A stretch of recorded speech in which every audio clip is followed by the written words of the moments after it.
wabarakatuh. Alhamdulillahirabbil alamin. Assalatu wassalamu ala asyrafil anbiya'i wal mursalin sayyidina Muhammadin wa ala alihi washabbihi ajma'in. Amma ba'd. Puja dan puji hanya milik Allah, Rabb semesta alam yang dengan karunia, hidayah, dan inayahnya lah kita dapat merasakan nikmatnya iman Islam, dan pada hari ini Allah karuniakan kita rizki untuk dapat berada dalam taman surga yang ada di bumi berupa majelis ilmu yang insya Allah penuh dengan naungan, rahmah, berkah, dan juga ridho Allah Subhanahu wa Ta'ala. Salawat dan salam semoga selalu tercurah kepada baginda kita, junjungan kita Nabi besar Muhammad Sallallahu Alaihi Wasallam, kepada keluarga, sahabat, dan seluruh pengikut beliau hingga akhir zaman, dan semoga kita tercatat sebagai pengikut beliau yang diakui oleh Nabi Muhammad SAW dan mendapatkan syafaat beliau di hari akhir kelak. Baik ibu-ibu dan saudari dimanapun berada, hari ini Ahad 20 Sya'ban 1442 Hijriah, kita kembali bertemu dalam kajian online Muslimah Gabungan yang diselenggarakan oleh Pengajian Ahad Berlin, Keluarga Muslim Indonesia Bremen, dan PCI NU Jerman. Kajian ini dihadiri oleh muslimah dari berbagai kota di Jerman dan juga di Indonesia. Baik, sebelum memulai kajian ini, marilah kita membersihkan, meluruskan niat kita bahwa kita mengikuti kajian ini untuk mengharapkan ridha Allah semata. Ibu-ibu dan saudari dimanapun berada, di tengah kita telah hadir gurunda kita tercinta, Al-Mukarramah Ustazah Halimah Ali Idrus. Assalamualaikum Ustazah. Waalaikumsalam warahmatullahi wabarakatuh.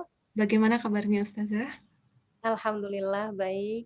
Alhamdulillah, semoga Ustazah selalu dalam keadaan sehat walafiat, dirahmati dan diridhoi Allah, dan selalu dimudahkan untuk mengajarkan ilmu-ilmu kepada kita semua. Amin. Amin. Dan sekali lagi, barakallahu fi umrik Ustazah, selamat ulang tahun, semoga berkah umur yang diberikan oleh Allah. Terima kasih. Dan satu lagi Ustazah, kalau saya boleh menyampaikan sesuatu yang insya Allah semua yang hadir di sini juga merasakannya, boleh Ustazah? Boleh, apa tuh? Ini uhibbuki fillah Ustazah. Iya, saya juga kok insya Allah. Uhibbukum jami'an. Amin, alhamdulillah. Semoga ungkapan ini bisa menjadi saksi bahwa kita semua yang hadir di tempat ini pernah berjumpa di dunia dalam keadaan saling mencintai karena Allah, dan kelak ketika kita dikumpulkan di padang mahsyar termasuk dalam golongan yang mendapat naungan, di mana pada saat tidak ada naungan kecuali atas izin Allah. Dan semoga cinta ini juga tersambung dan disaksikan oleh baginda kita Muhammad Sallallahu Alaihi Wasallam, dan kelak beliau dapat dengan mudah mengenali kita dan berkenan memberikan syafaatnya kepada kita, dan kita dapat memasuki surga bersama-sama beliau. Doa ini mungkin terlalu tinggi untuk hanya mengandalkan amal, namun tentunya kita benar-benar mengandalkan rahmat Allah yang maha luas. Baik, ibu-ibu, saudari dimanapun berada, kajian kita membahas tentang kitab Ayyuhal Walad, karya Imam Al-Ghazali yang telah diterjemahkan oleh Ustazah Halimah Ali Idrus, yang berisi kumpulan nasihat dan jawaban atas pertanyaan murid Imam Al-Ghazali kepada beliau. Kajian bulan ini merupakan kajian keempat, dan beberapa poin dari kajian sebelumnya diantaranya adalah bahwa memberi nasihat itu mudah, namun yang sulit adalah melaksanakan nasihat itu. Ilmu tanpa pengamalan tidak akan menyelamatkan seseorang, tetapi akan menjadi lawan yang memberatkan di akhirat. Dan sesungguhnya azab terbesar adalah saat seseorang yang berilmu namun tidak mengamalkannya. Walaupun surga itu dapat dimasuki bukan karena amal seseorang, namun sesungguhnya rahmat Allah itu dekat dengan hamba yang berbuat kebaikan. Semoga kita termasuk sebagai penuntut ilmu yang tidak hanya menjadikan ilmu tersebut sebagai referensi pengetahuan sekali lagi, tapi juga dapat dimudahkan dan dimampukan oleh Allah untuk mengamalkannya. Baik, itu beberapa poin dari kajian sebelumnya. Selanjutnya, izinkan saya, Safatunida, untuk memandu kajian ini selama kurang lebih 1,5 jam ke depan. Jika ada peserta yang ingin bertanya, dapat menuliskan pertanyaan di kolom chat box. Selanjutnya, tanpa berlama-lama lagi, kami serahkan sepenuhnya ke Ustazah Halimah Ali Idrus. Silahkan Ustazah. Baik, bismillahirrahmanirrahim. Alhamdulillahirabbil alamin. Allahumma shalli wa sallim ala sayyidina Muhammadin wa ala alihi wa sahbihi ajma'in. Amma ba'du. Alhamdulillah pada sore hari ini kita bersama-sama sudah berkumpul kembali dalam kajian Ayyuhal Walad, dan ini yang keempat ya. Mudah-mudahan Allah Subhanahu wa taala mengaruniai kemanfaatan pada ilmu kita insyaallah. Amin ya rabbal Amin. alamin. Dan kita di kajian-kajian sebelumnya sudah membahas mengenai pentingnya nasihat, dan seperti yang sudah kita dengarkan juga gitu, bagaimana nasihat dapat berpengaruh dalam kehidupan manusia. Akan tetapi memang nasihat itu mudah, yang sulit adalah menerimanya. Mudah-mudahan Allah Subhanahu wa taala mengaruniai kepada kita sekalian hati yang bisa mudah menerima nasihat insyaallah, dan dapat Allah Subhanahu wa taala karuniai hidayah untuk dapat mengamalkannya. Amin ya rabbal alamin. Dan sekarang kajian kita sampai di halaman 11 ya dari kitab Ayyuhal Walad, yaitu kelanjutan dari yang kemarin saya sudah ceritakan mengenai Sayyidina Al-Junaid ya, dengan istilah beberapa kawan ngeprank setan katanya gitu. Dan saya sampaikan juga apa yang disampaikan oleh Sayyidina Al-Junaid, bahwasanya Al-Imam Al-Junaid ya, bahwasanya menuntut mengamalkan ilmu atau memiliki hubungan dengan Allah Subhanahu wa taala itu adalah hal yang sangat bermanfaat untuk kita kelak di hari akhirat nanti. Beliau menyampaikan ucapannya ketika beliau sudah meninggal dunia, "Zahabatil ibarat wa faniyatil isyarat wa ma nafa'ana illa rukai'at raka'naha fi jawfil lail." Beliau mengatakan bahwa nasihat semuanya sudah hilang. Dia bilang, ilmu sepertinya sudah sirna, kata-kata menguap begitu aja. Yang bermanfaat bagiku di saat aku memasuki kuburan adalah rokaat-rokaat sunnah, rokaat-rokaat kecil yang aku solati di waktu malam. Artinya ibadah yang kita lakukan kepada Allah Subhanahu wa taala, hubungan indah antara kita dengan Allah Subhanahu wa taala itu yang akan benar-benar membawa kemanfaatan bagi kita, artinya ilmu yang diamalkan, bukan hanya ilmu yang diucapkan. Mudah-mudahan Allah Subhanahu wa taala mengaruniakan kepada kita ilmu yang dapat terus kita amalkan insyaallah sesuai dengan apa yang disampaikan oleh seorang ulama, al ilmu yahtif bil amal wa inistajab wa illartahal. Al ilmu yahtif bil amal wa inistajab wa illartahal. Ilmu itu memanggil untuk diamalkan. Kalau kita amalkan, maka ilmu tersebut akan menetap. Wa illartahal, kalau kita tidak mengamalkannya, maka ilmu itu akan hilang, menguap begitu saja. Nah, kita akan lanjutkan. Kemudian kelanjutan dari bagaimana menyikapi terhadap pengamalan ilmu ini ya, insyaallah, dan kita akan awali dulu dengan membaca niat belajar bersama-sama. Bismillahirrahmanirrahim. Nawaitu ta'allum wa ta'lim wal naf'a wal intifa' wal mudzakarah wat tadhkir wal ifadah wal istifadah wal hitha 'ala tamassuk bi kitabillah wa sunnati Rasulillah sallallahu alaihi wa alihi wasallam wad du'a ila al huda wad dilalata 'ala al khair ibtigha'a mardatih wa qurbih wa thawabih wa husnil khatimah ma'a lutfil afiyah wa salahil aqibah birahmatika ya arhamar rahimin. La hadratin Nabi Muhammad sallallahu alaihi wasallam wa alihi washabihi wa zawji wa dzurriyyati wa ahli baiti wasallim wa jamil anbiya wal mursalin wa al-kauni ajmain wa nususan sayyidina muhajir ilallah Ahmad bin Isa Fakil Muqaddam Muhammad bin Ali Balawi Sayyidina Abdullah bin Abu Bakar al-Aidarus Fakhril Wujud Asy'ab Bakar bin Salim wa Sulaim wa Furim Tumira sahib Ratib Abdullah bin Al-Haddad Ahmad bin Zain al-Habsyi wa Ali bin al-Habsyi Thumma ila ruhi sahibul kitab Al-Imam Al-Ghazali Muhammad bin Muhammad Al-Ghazali ثم إلى أرواح أربعة الأئمة المجتهدين ومقلدين في الدين علماء عاملين والمحدثين والقراء والمفسرين وسادة الصوفية المحققين أجمعين أن الله يغفر لهم ويرحمهم ويعلي درجاتهم في الجنة وينفعنا ببركاتهم وأسرارهم وأنوارهم وعلومهم ونفحاتهم في الدين والدنيا والآخرة. الفاتحة. أعوذ بالله.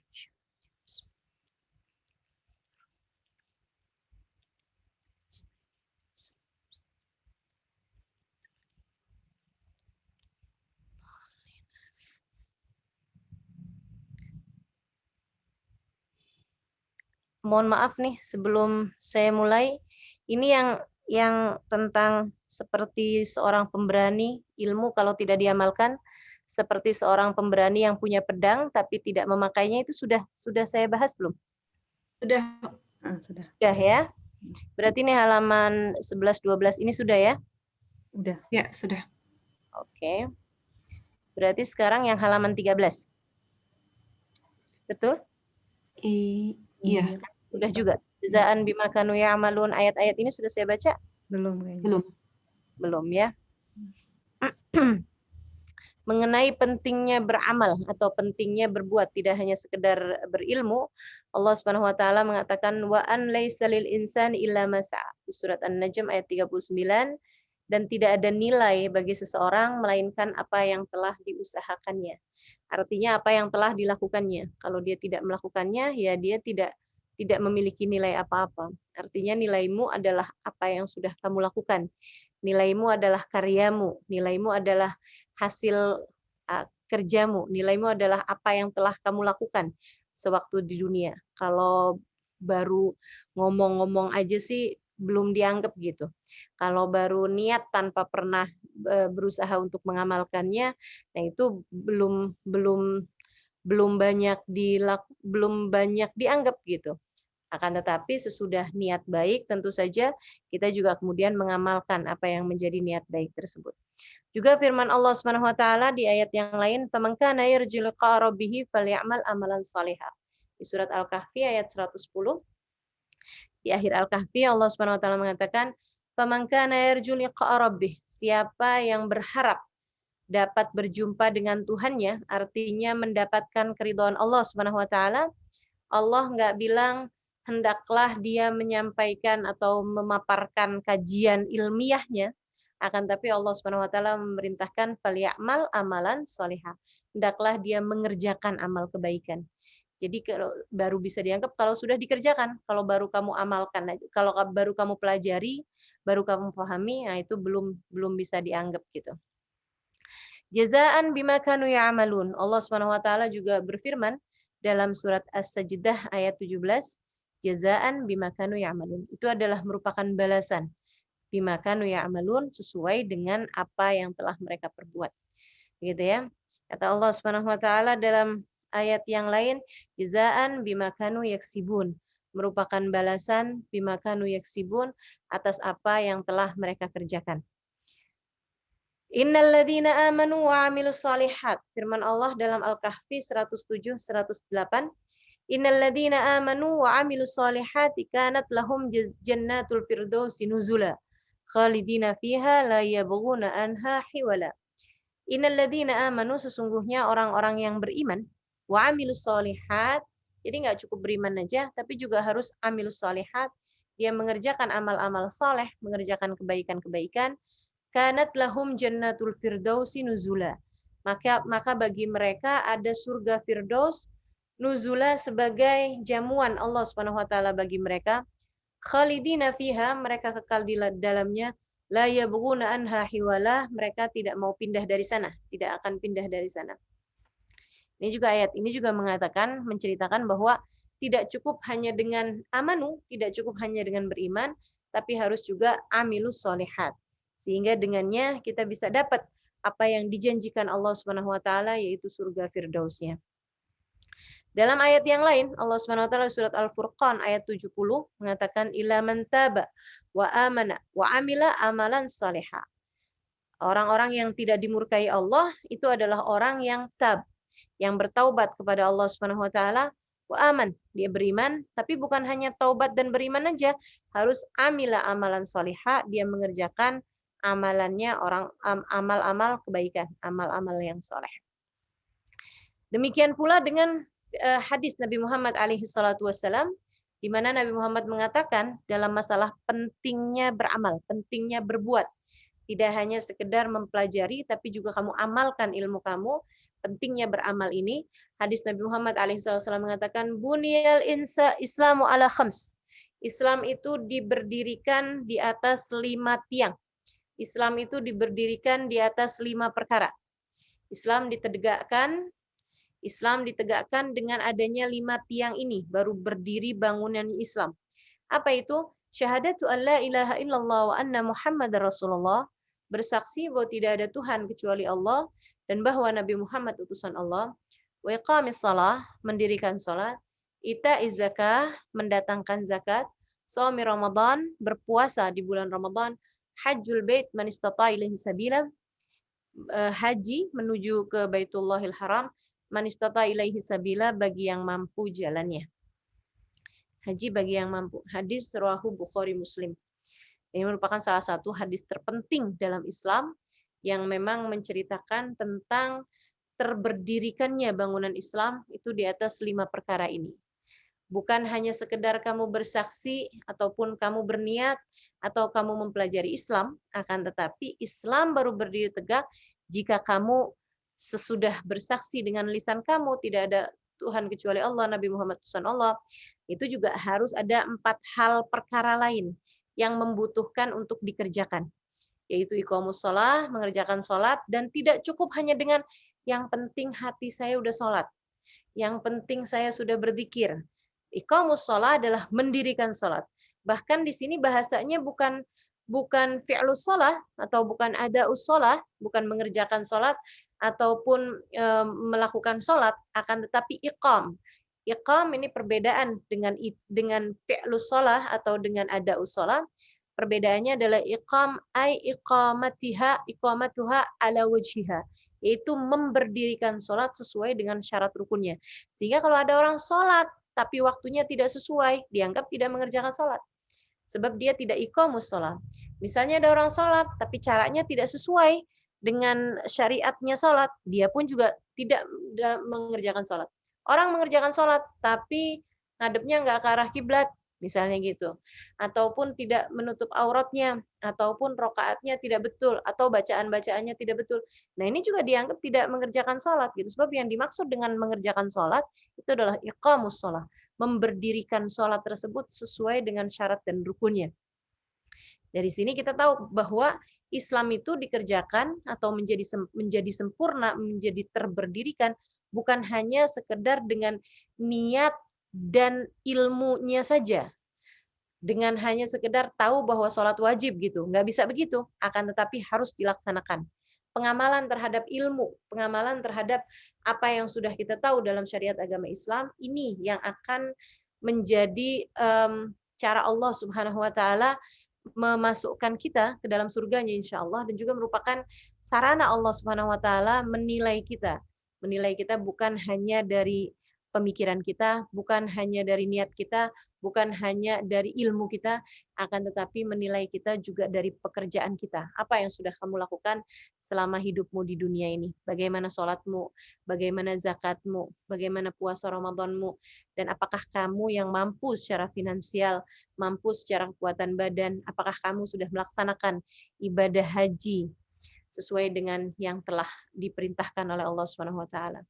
Jadi ini syahadat, salat, zakat, puasa Ramadan yang akan segera kita jelang, dan juga haji pada musim-musimnya bagi orang yang mampu jalannya dan bagi yang memang memungkinkan untuk berangkat pergi haji. Nah, seperti sekarang ini kan, zaman-zaman sekarang ini haji sedang tidak memungkinkan karena memang ditutup dari sananya ya. Nah, kalau kayak begitu maka tidak ada sesiapapun yang diwajibkan pergi haji pada tahun ini gitu.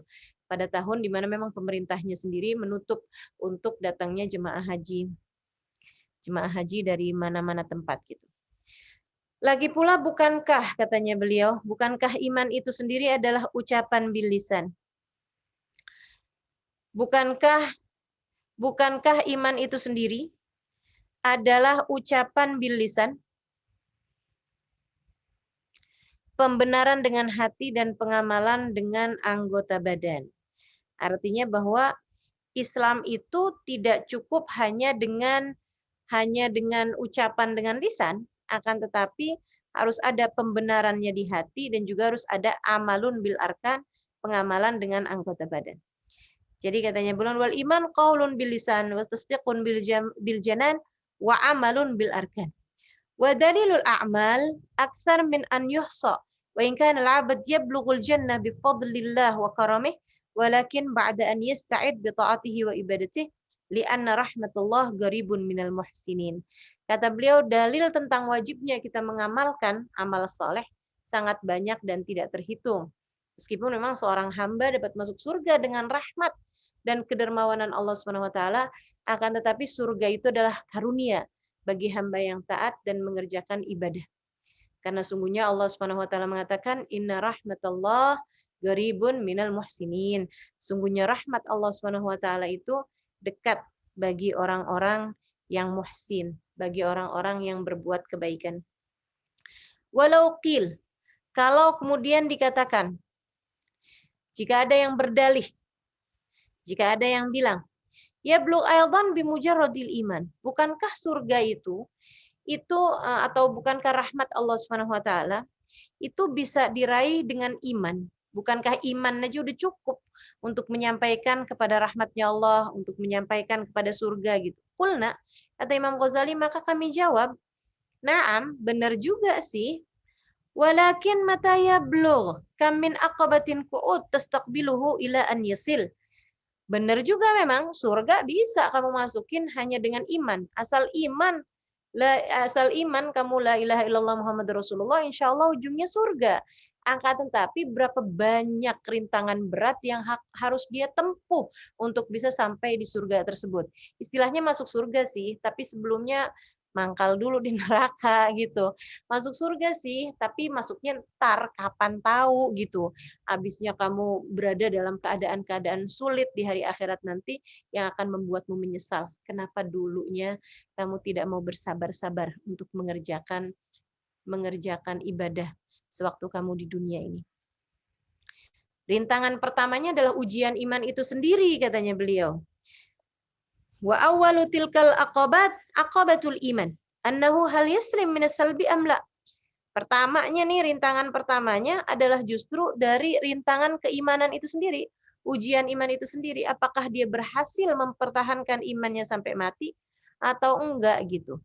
Kalaupun dia berhasil, mata wasal. Wa idza wasal yakunu jenian muflisa. Dan kalaupun dia berhasil, dia mati dalam keadaan bangkrut juga gitu dan tidak membawa bekal. Qala al-Hasan al-Basri rahimahullah, Hasan al-Basri mengatakan, yaqulullahu ta'ala li ibadih, Allah Subhanahu wa taala berkata kepada hamba-hambanya di hari kiamat, udkhulul jannata birahmati waqtasimuha biqadri a'malikum. Wahai hamba-hambaku, masuklah kalian ke dalam surgaku dengan rahmatku, akan tetapi bagi-bagilah jatah surga tersebut sesuai dengan amal perbuatan kalian. Ayyuhal walad, wahai anakku, malam ta'lam, malam ta'mal lam tajidil ajr. Kalau kamu belum bekerja, kamu tidak akan mendapatkan upah. Sama kan, kalau kita nggak kerja kan gimana mau cari upahnya gitu.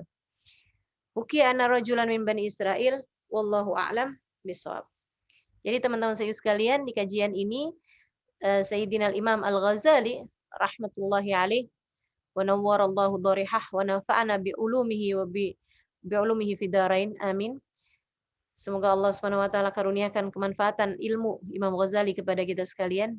Beliau di keterangan ini menceritakan tentang pentingnya kita mengamalkan ilmu kita gitu. Bukan hanya sekedar kamu tahu tapi kamu tidak pernah mengamalkannya. Akan tetapi kamu harus mengamalkan dari ilmu tersebut gitu.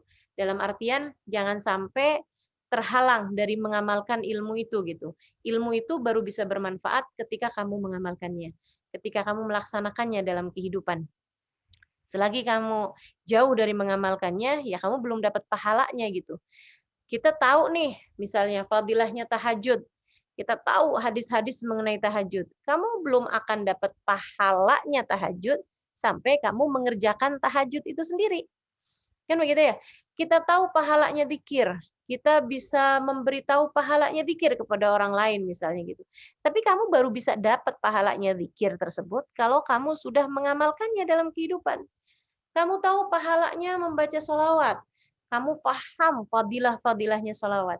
Akan tetapi kamu baru bisa dapat pahalanya bersolawat, fadilahnya bersolawat, keutamaannya bersolawat kalau kamu sudah mengamalkannya. Kan begitu teman-teman sekalian. Jadi tidak bisa cukup hanya dengan mempelajari ilmunya saja, ataupun bahkan mengajarkannya saja. Kamu kalau mengajarkan dapat pahalanya mengajar. Akan tetapi pahala dari ilmu tersebut, maksudnya ilmu tentang fadilahnya sesuatu itu baru bisa kamu dapatkan ketika kamu sudah mengerjakannya. Nggak cukup hanya dengan berilmu saja tanpa mengamalkannya. Beliau kemudian mengatakan, loh bukannya orang itu masuk surga dengan dengan rahmatnya Allah. Ya, emang benar dengan rahmatnya Allah Subhanahu wa taala. Tapi membagi-bagi jatah surga, teman-teman saudaraku sekalian, itu sesuai dengan amal perbuatan masing-masing. Karenanya Nabi Muhammad bercerita, "Inna fil jannati babun yuqalu lahur rayyan, la yadkhuluha illa shaimun." Sungguhnya di surga itu ada satu pintu, kata Nabi Muhammad. Namanya babur rayyan, pintu rayyan, la yadkhuluha illa shaimun. Enggak bisa masuk ke pintu rayyan tersebut kecuali ahli puasa. Bukan kecuali orang yang memahami cara berpuasa. Akan tapi kecuali orang yang mengerjakan puasa itu sendiri gitu. Puasanya bagus, puasanya benar, dan dia mengerjakan selain yang fardu, puasa-puasa sunnah, orang yang biasa menahan hawa nafsu selama di dunia, hawa nafsu makanan, hawa nafsu minuman, dia biasa tahan waktu di dunianya, akan diganjar Allah Subhanahu wa taala dengan rayyan, dengan pintu rayyan. Nabi Muhammad juga bercerita lagi dalam hadis yang lain, inna fil jannati bab yuqalu lahu babur rahmah. Kata Nabi Muhammad, di surga itu ada pintu namanya pintu ar-rahmah, pintu kasih sayang, pintu pintu ya semacam pintu kesabaran gitu ya. Itu katanya Nabi Muhammad, kalau ada seseorang yuqalu lahu babul hamd, juga disampaikan bahwa pintu tersebut itu namanya pintu babul hamd, pintu orang. Tadi salah ya, saya sebutkan babur rahmah, bukan babur rahmah, tapi babul hamd. Pintu orang yang selalu memuji Allah Subhanahu wa taala. Diberikan kepada siapa pintu tersebut? Nabi Muhammad bercerita bahwa setiap kali malaikat Israel mencabut nyawa seseorang, Allah Subhanahu wa taala kemudian akan mempertanyakan dia. Mempertanyakan malaikat tersebut, "Gimana sudah kamu cabut? Qabat ruha habibah." Gimana udah kamu cabut nyawanya orang itu? Sudah ya Allah. Yang menyayangi dia, misalnya yang meninggal adalah seorang suami. Yang menyayangi dia yaitu istrinya, kalau dia punya anak-anaknya, kalau dia punya orang tuanya, apa yang mereka katakan ketika nyawa orang terkasihnya dicabut. Kalau kemudian malaikat tersebut mengatakan, "Ya Allah," orang itu mengatakan, "Innalillah wa inna ilaihi rajiun. Alhamdulillah ala kulli hal." Alhamdulillah ala kulli hal. Terima kasih ya Allah atas keadaan apapun yang kau tempatkan kami. Atas keadaan apapun kau tempatkan kami, terima kasih. Kau cabut nyawa orang terkasih kami, tapi kami tahu kau tidak pernah pergi ya Allah. Apapun yang kau tetapkan adalah yang terbaik bagi kami. Kami berterima kasih, kami bersyukur atas apapun yang kau berikan. Kami memujimu dalam setiap waktu. Allah Subhanahu wa taala kemudian kata Nabi Muhammad alaihi wasallam mengatakan kepada malaikat tersebut, kasihkan kabar gembira kepada orang itu bahwa aku akan memasukkannya ke dalam surga. Ibni fi baiti baitan fil jannah. Bangunkanlah untuk hambaku ini satu rumah di surga. Wasamihi baitul hamd. Kasih nama rumah tersebut dengan nama Baitul Hamd, rumah orang yang pandai memuji Allah Subhanahu wa taala. Artinya perlu pengamalan, teman-teman saya sekalian. Nggak cukup hanya dengan ilmu, tapi dalam segala keadaan kita amalkan apa yang menjadi ilmu tersebut, apa yang sudah kita tahu kita amalkan dalam setiap keseharian kita gitu. Orang yang misalnya sudah memahami bahwa kalau ada yang meninggal dunia, ucapkan innalillahi wa inna ilaihi rajiun, alhamdulillah ala kulli hal. Dia udah paham ilmunya. Tapi ketika orang yang dia cintai meninggal dunia, dia menangis, dia meratap, dia eh, banting-banting pintu, dia nggak terima sama sama keputusan Allah Subhanahu wa taala, dia tentu saja tidak akan mendapatkan apa yang Allah Subhanahu wa taala janjikan dari dibangunkan untuknya sebuah rumah di surga. Sebuah rumah di surga itu dibangunkan untuk yang mengamalkan ilmu tersebut, bahwa ketika dia ditinggal oleh orang yang dia cintai, dia kemudian mengatakan alhamdulillah ala kulli hal, innalillah wa inna ilaihi rajiun. Seperti itu teman-teman saya sekalian. Jadi ilmu itu perlu diamalkan. Tidak cukup hanya dengan pengetahuan saja. Tidak cukup hanya dengan kita memahami ilmunya saja, akan tetapi harus diamalkan. Jadi Nabi Muhammad cerita bahwa ternyata surga itu tuh ada pintu-pintunya. ada pintu sholat khusyuk, ada pintu ilmu, ada pintu silaturahim, ada pintu sedekah, ada pintu dakwah, ada pintu jihad, ada pintu-pintu.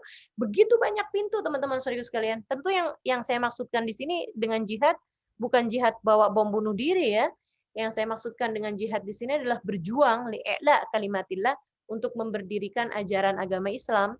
Nah, kalau yang demikian itu matinya mati syahid. Tapi kalau yang bom bunuh diri itu matinya bukan mati syahid, itu mati sangit gitu ya. Bukan yang seperti itu malah bukan li'la kalimatillah, memberdirikan kata-kata Allah, memberdirikan kalimat Allah, malah justru mereka sedang mencemarkan nama Allah, malah justru sedang mencoreng nama Islam di hadapan dunia begitu kan ya. Maka teman-teman sekalian di surga itu ada pintu-pintunya, ada pintu jihad, ada pintu bakti sama orang tua, ada pintu silaturahmi, ada pintu untuk orang-orang yang mengerjakan hal tersebut gitu. Jadi katanya Imam Hasan Al Basri dalam ini nih hadis Rawahu Qurtubi ini ya, itu katanya beliau Allah Subhanahu Wa Taala mengatakan dalam hadis qudsi ini bahwa di akhirat nanti Allah memang bilang masuklah kalian ke dalam surgaku dengan rahmatku. Akan tapi jatah surganya itu masuk yang mana, itu sesuai dengan amal perbuatan kalian. Jadi ibarat kata nih kita masuk surga nih. Nah, di surga itu ada bagian-bagiannya, ada kelas-kelasnya gitu. Kamu akan dipanggil sesuai dengan amal perbuatan kamu gitu. Jadi kalau misalnya nih di pintu pintu Rayyan, pintu puasa, itu ada daftar nama-namanya yang kalau kamu lewat di situ kamu akan dipanggil. Kan rasanya sedih banget ya, kalau ibarat kata nih, kita udah masuk surga, tapi ternyata tidak ada satu pintu pun memanggil kita. Masa kita mau ngemper di surga? Ya teman-teman sekalian, ini yang sampai ketika Nabi Muhammad alaihi mengatakan, menceritakan hal ini, ketika Nabi bercerita bahwa di surga itu ada pintu-pintunya, yang nanti itu akan memanggil para penghuni-penghuninya, katanya Nabi Muhammad seperti itu, para sahabat tuh sampai nanya, ya Rasulullah, ada nggak sih orang yang dipanggil sama seluruh pintu surga? Karena dia memang mengamalkan semua itu. Dalam artian, sholat khusyuk, iya. Sedekah, heeh. Jihad, heeh. Bakti sama orang tua, iya. Cinta sama Nabi Muhammad, iya. Sholawat, iya. Semua nih amalan-amalan tersebut, sholat malam, iya juga. Dakwah, iya juga. Semua pintu-pintu dari amal-amal soleh itu dia punya semuanya gitu. Ada nggak Rasul orang yang ketika masuk surga dipanggil sama semua pintu karena mereka terdaftar di seluruh pintu tersebut? Ada nggak gitu kata seorang sahabat. Nabi tersenyum kemudian mengatakan, iya kata Nabi Muhammad. Artinya ada yang seperti itu. Wa Abu Bakar minhum. Abu Bakar itulah orangnya. Abu Bakar, Sayyidina Abu Bakar As-Siddiq, itulah orangnya. Dipanggil sama semua pintu surga. Subhanallah. Dari semua amal perbuatan, amal soleh, beliau sudah mengerjakannya, teman-teman sekalian. Nah, Sayyidina Abu Bakar ini akan dipanggil di seluruh pintu surga. Jadi pertanyaan buat kita. Sejak sekarang, kira-kira pintu surga manakah yang akan memanggilmu? Persiapkan itu dari sejak sekarang, teman-teman saudara sekalian. Dan jangan hanya berharap bahwa yang penting kan saya sudah beriman. Asal beriman, udah pastilah masuk surga. Nah, itu tidak bisa kita katakan seperti itu, sebab memang walaupun masuk surga itu dengan rahmatnya Allah, dengan iman, sebab rahmatnya Allah itu juga Allah Subhanahu wa taala akan berikan kepada semua orang yang beriman. Akan tetapi teman-teman saudaraku sekalian, pembagiannya jatah surga itu juga tetap sesuai dengan amal perbuatan kita, amal perbuatan kita di sisi Allah Subhanahu wa taala seperti apa gitu. Mudah-mudahan Allah Subhanahu wa taala mengaruniakan kepada kita amal soleh yang bisa membawa kita menuju surganya insyaallah, bisa membawa kita kepada keridhaannya insyaallah. Amin ya rabbal alamin. Gitu ya. Sama halnya dengan pintu neraka. Pintu neraka juga seperti itu. Bahkan saya pernah membaca salah satu sebuah hadis ya, bahwa idza tarakal abad as-shalah, ketika ada seseorang meninggalkan sholat secara sengaja, dia tahu hukumnya sholat adalah wajib, dalam keadaan memungkinkan untuk sholat, tidak ada alasan apa-apa, ya cuman karena malas aja deh saya sholat, udah deh, udah pernah gitu misalnya.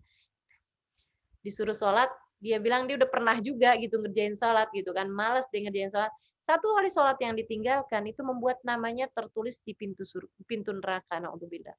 yang ketika dia masuk ke dalam neraka, nah itu pintu neraka tersebut akan terbuka untuk dia sehingga dia memasukinya. Mudah-mudahan Allah Subhanahu wa taala menghindarkan kita dari siksa api neraka, dan mudah-mudahan jika ada nama kita saat ini sudah terdaftar di dalam salah satu pintu neraka, semoga Allah Subhanahu wa taala menggugurkannya dengan rahmatnya Allah, dengan taubat sungguh-sungguh kita, dan dengan amal soleh yang mudah-mudahan bisa terus istiqomah kita lakukan, terutamanya di yang segera akan kita jelang, yaitu bulan suci Ramadan nanti insya Allah. Amin.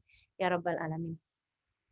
Nah, kemudian teman-teman saudaraku sekalian saya muliakan, kalau kemudian ada orang bilang, katanya beliau ini ya, bukankah iman aja udah cukup untuk menyampaikan seseorang kepada rahmatnya Allah?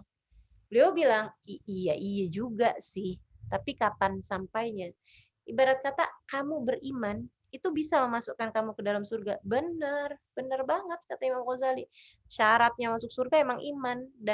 Dan seapa-apanya orang beriman, asalkan mati dalam keadaan beriman, itu dia tetap akan masuk surga juga. Tapi kata Imam Ghazali, mata yasil, kapan sampainya?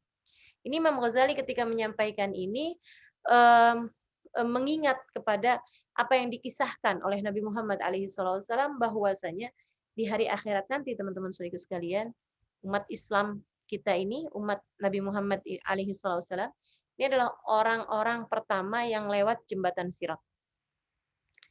Jadi jembatan Sirat itu dibentangkan. Nah, itu kemudian yang pertama kali lewat di sana adalah umat Islam, umat Nabi Muhammad sebelum umat-umat yang terdahulu. Nah, ini kalau kita bicara tentang neraka ya. Sebelumnya, sebelum neraka itu juga sudah ada yaumul hisab. Sudah ada hari perhitungan. Sudah ada hari di mana Allah Subhanahu wa taala akan buka dalam sebuah layar amal perbuatan kita, kayak semacam semacam kilas balik kehidupan gitu ya, kayak film dokumenter tentang kehidupan kita dari sejak kita balik sampai kita meninggal dunia.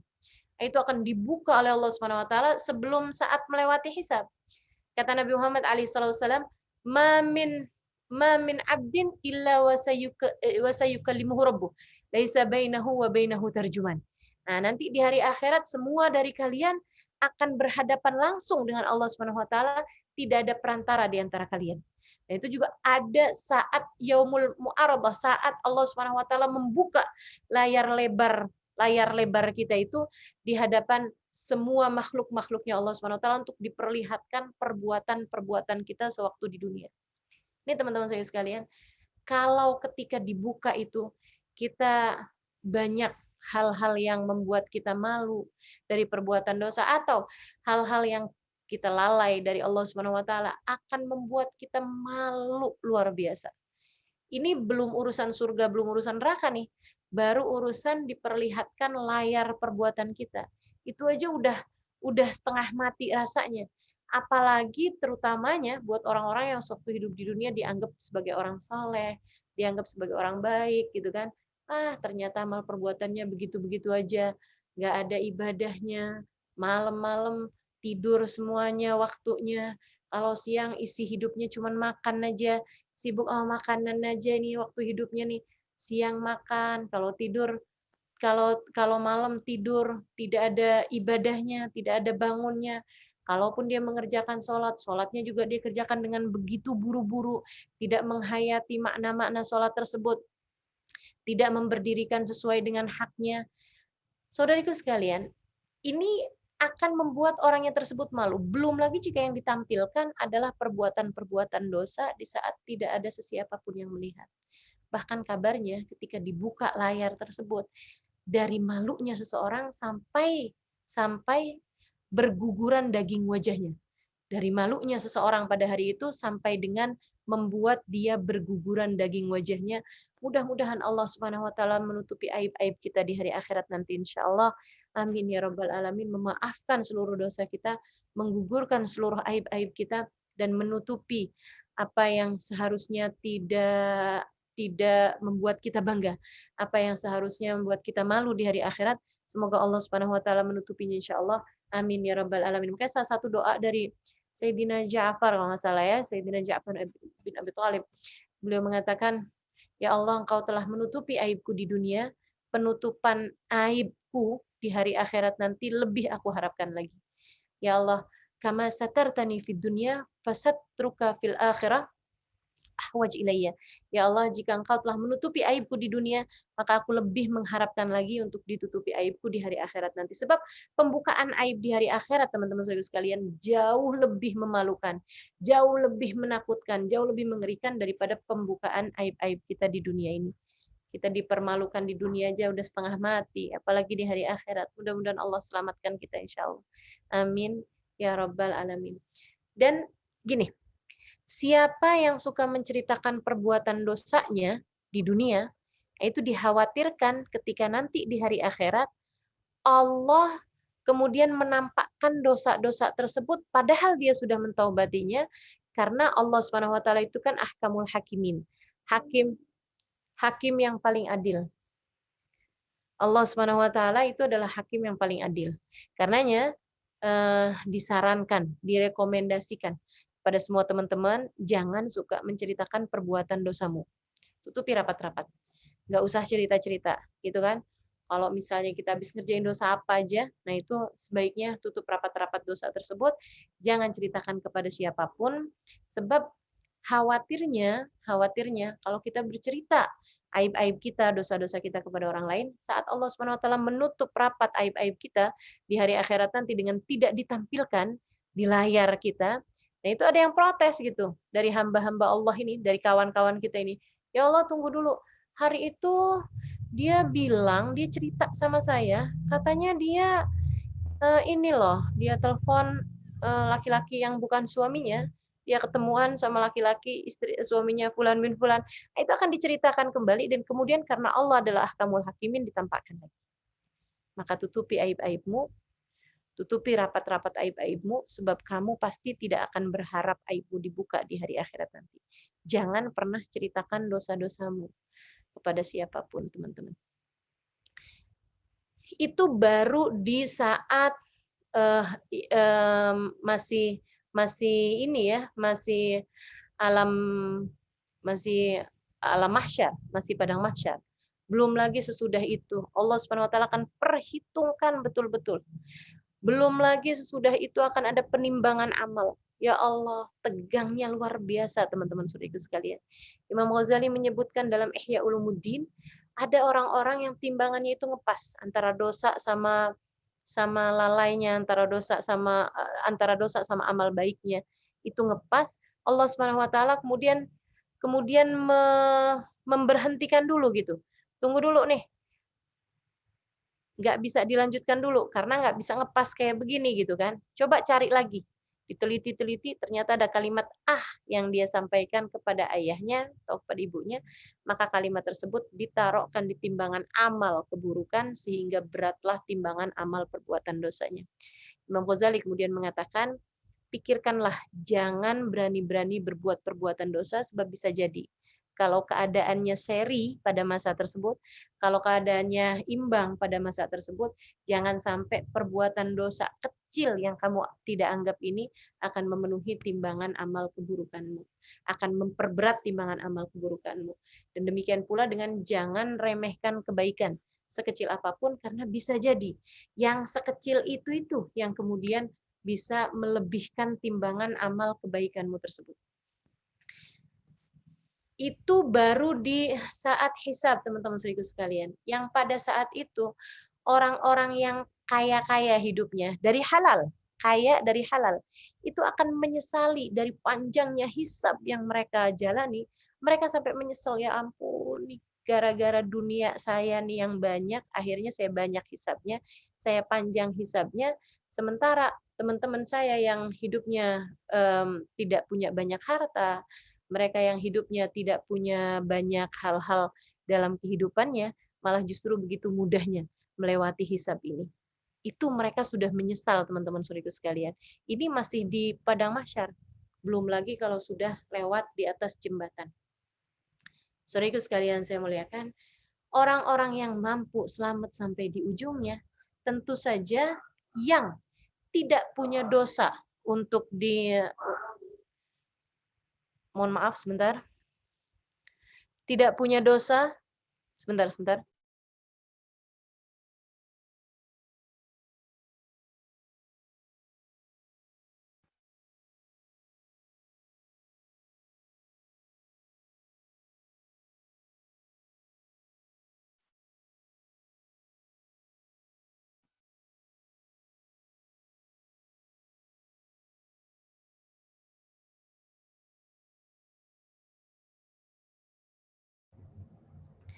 Baik. Jadi teman-teman saudaraku sekalian yang saya muliakan, orang-orang yang semasa hidupnya itu tidak punya dosa, yaitu para anbiya dan para aulia yang mahfudin, para aulia yang mahfud, yang terjaga dari perbuatan dosa, atau yang punya dosa tapi sudah mendapatkan ampunannya dari Allah Subhanahu wa taala, sudah diampuni oleh Allah Subhanahu wa taala waktu di dunianya, atau sudah diampuni oleh Allah Subhanahu wa taala karena banyaknya perbuatan-perbuatan baik yang dia lakukan. Sebab katanya Nabi Muhammad SAW, innal hasanat yudhibna sayyiat. Sesungguhnya kebaikan-kebaikan itu menghapuskan dosa-dosa. Nah, orang yang seperti ini teman-teman sekalian, mereka akan masuk dalam surga selamat waktu lewat di atas jembatan itu. Akan tetapi yang masih punya sisa dosa, maka di saat dia melewati jembatan tersebut, dia pun akan terjerumus masuk ke dalam api neraka. Na'udzubillah min dzalik. Ada satu sholat yang tertinggal, dia akan dipanggil sama salah satu dari pintu pintu neraka itu.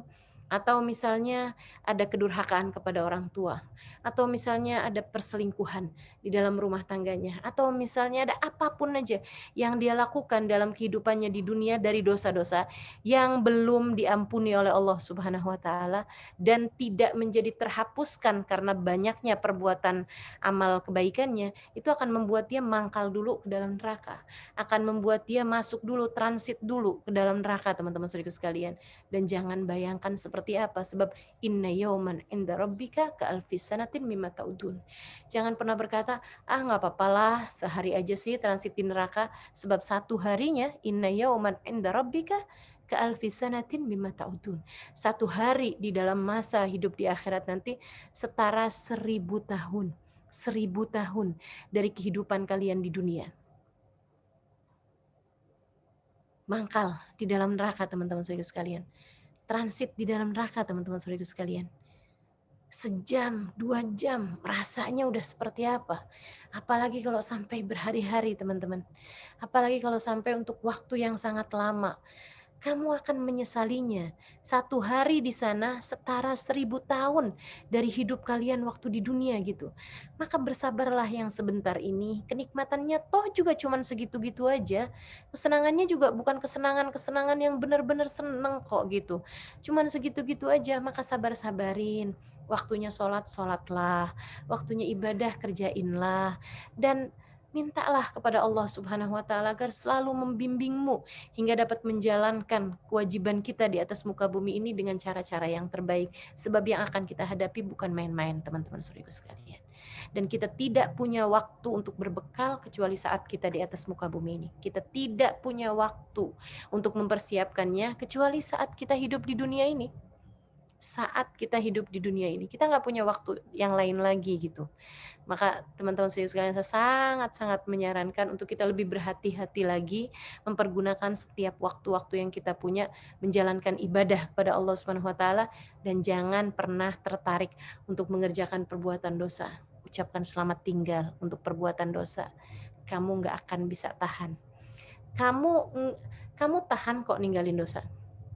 Tapi saya nggak sanggup berpisah dengannya, walaupun dia tidak halal bagi saya. Kamu sanggup, teman-teman.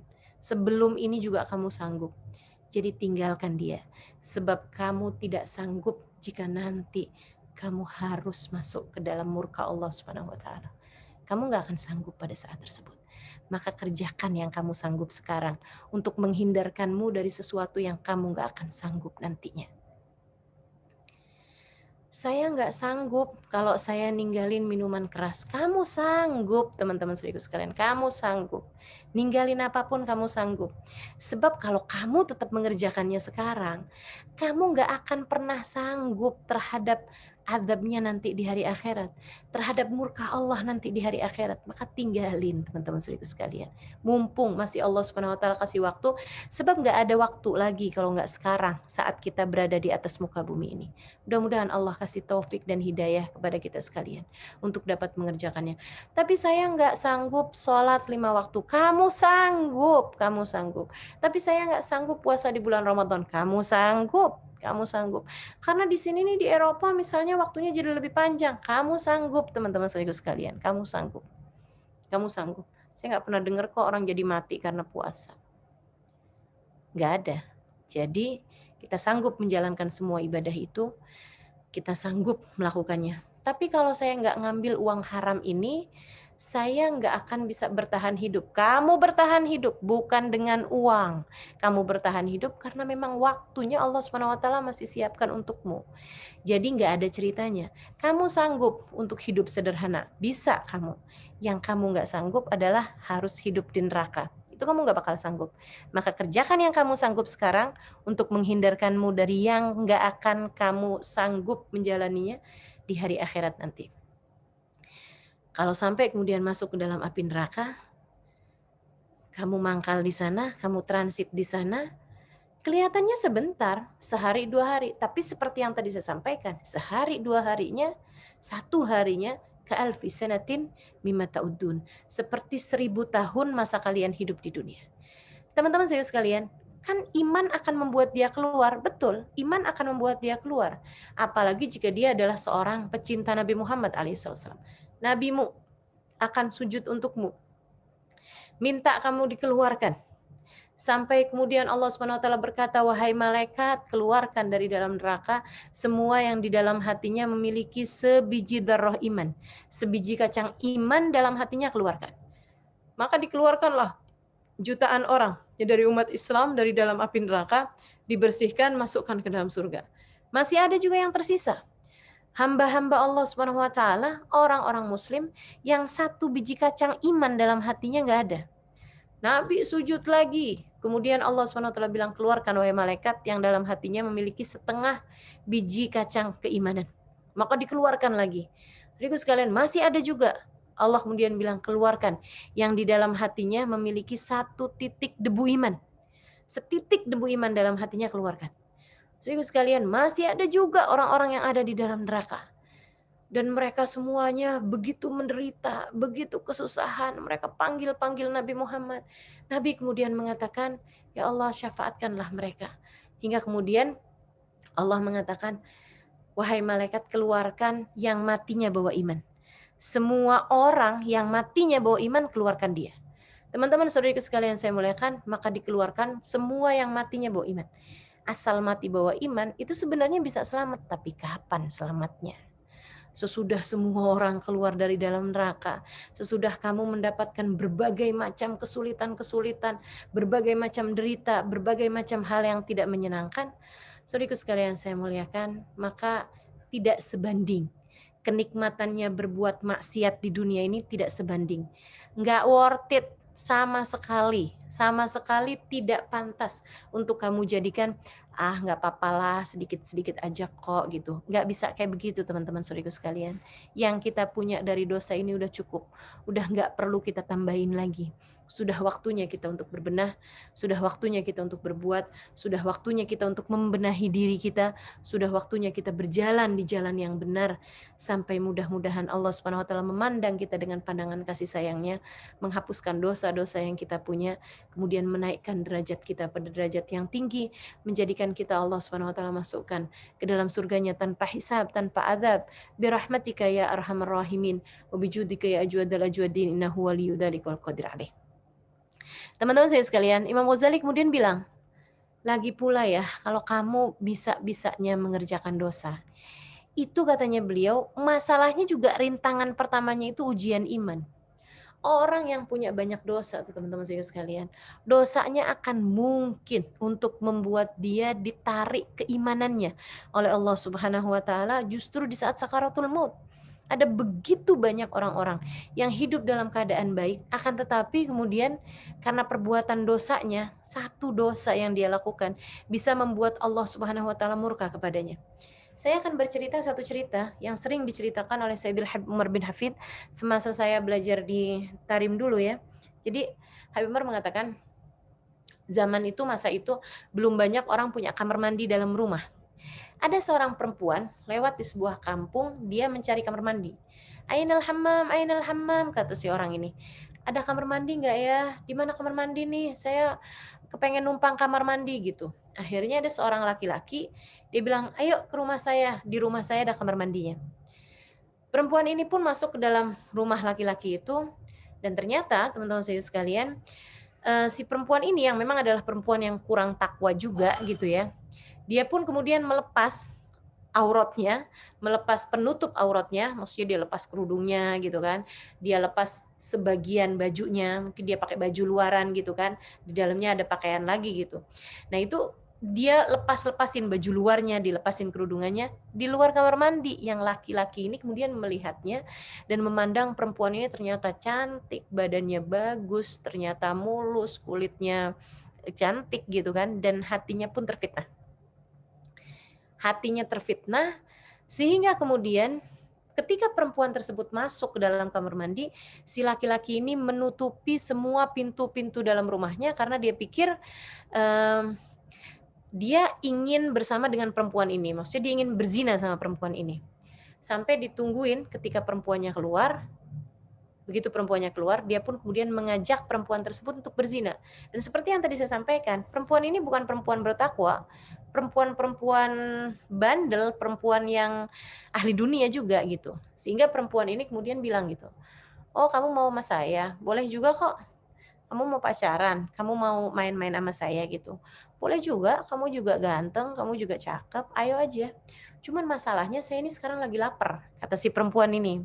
"Kalau kamu mau, belikan makanan dulu buat saya, kita makan jadinya saya bisa lebih konsentrasi, bisa lebih happy gitu ngadepin kamu." Maka laki-laki tersebut kemudian dia pikir emang perempuan ini mau, dia pun keluar dari rumah tersebut buat beliin makanan. Saya nggak tahu apa gado-gado, apa ketoprak gitu loh. Dia keluar dari rumahnya sendiri. Si perempuan ini, laki-laki tersebut keluar, dia pun kabur.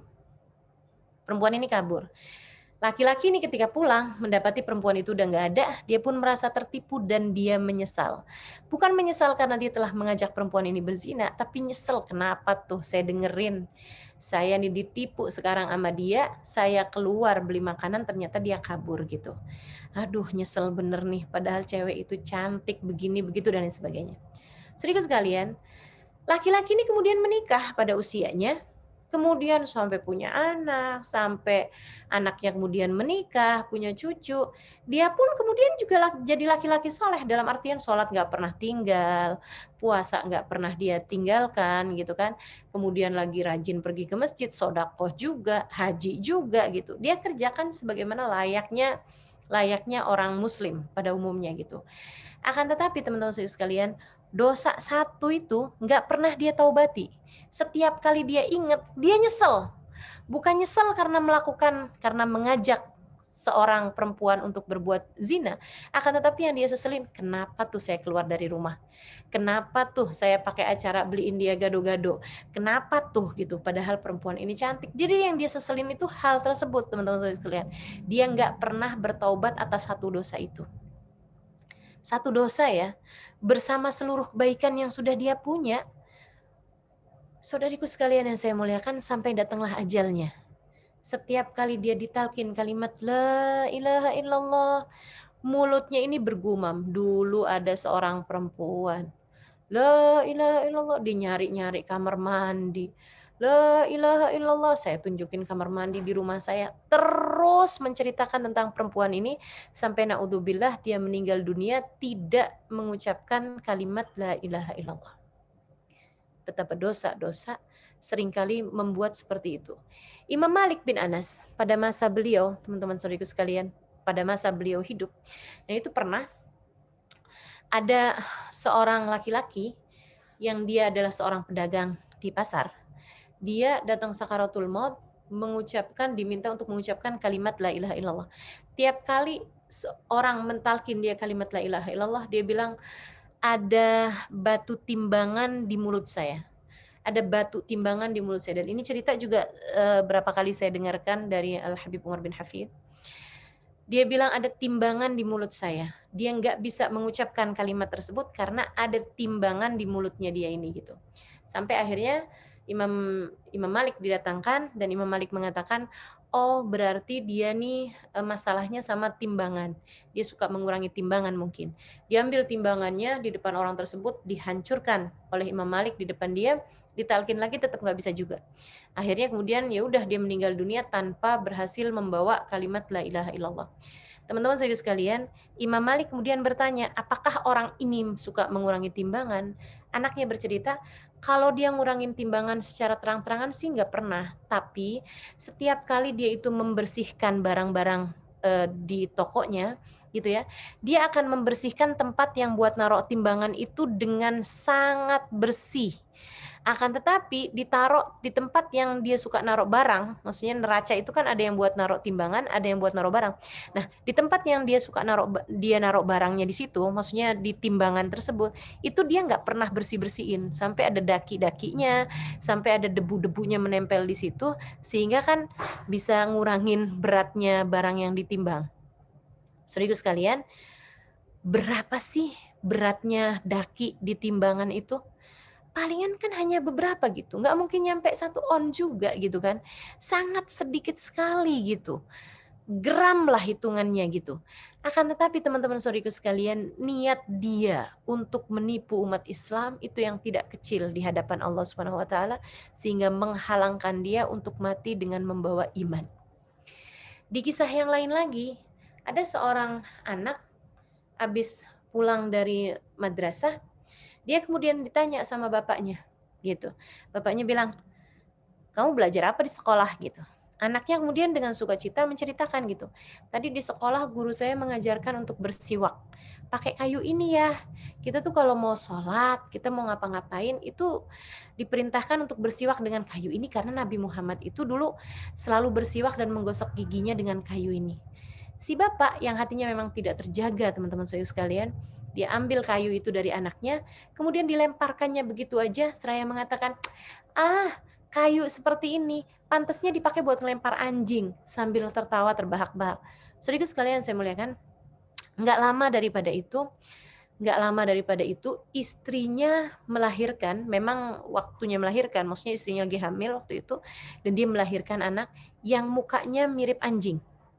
Dia merasa malu si bapak ini karena punya anak yang mukanya mirip anjing, dia kemudian membunuh anaknya tersebut, merasa sangat bersalah atas kematian anaknya, dia pun kemudian membunuh dirinya sendiri. Perbuatan dosa yang dilakukan seseorang jika tidak dimaafkan oleh Allah Subhanahu wa taala bisa berakibat sangat fatal bagi kehidupan seseorang. Sangat fatal bagi nasib orang tersebut di akhirat nanti. Maka saudaraku sekalian yang saya muliakan, yuk sama-sama kita belajar buat meninggalkan perbuatan dosa, dan yuk sama-sama kita belajar buat bisa mengerjakan kebaikan-kebaikan. Perlahan-lahan terus, sehari, 2 hari, sabar-sabarin ngerjain taat. Sabar-sabarin ngerjain taat, nggak lama kok. 1, 2, 3 hari, sebulan, 2 bulan, setahun, 2 tahun, akan datang juga ajal menjemput kita. Dan pada saat tersebut, kita jadinya nggak nyesel. Jangan sampai kita menyesal hanya karena perbuatan-perbuatan dosa kita. Jangan sampai kita menyesal hanya karena ketidaksabaran kita mengerjakan ketaatan-ketaatan.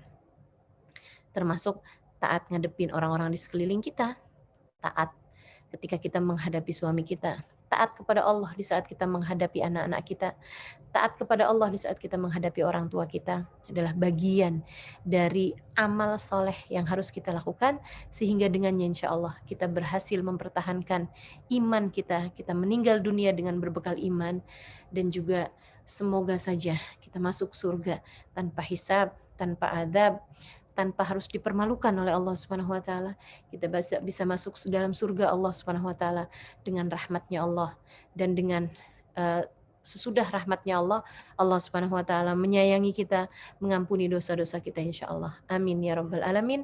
Rabbana zalamna anfusana wa illam taghfir lana wa tarhamna lanakunanna minal khasirin. Rabbana atina fid dunya hasanah wa fil akhirati hasanah wa qina adzabannar. Wassallallahu ala sayyidina Muhammadin wa ala alihi wa sahbihi wasallam. Walhamdulillahi rabbil alamin. Taqabbalallah minna wa minkum. Taqabbal ya karim. Semoga dapat mengamalkannya. Ala hadhihi niyyah wa bikulli niyatin salihah ila hadratin Nabi Al-Fatihah. Alhamdulillah.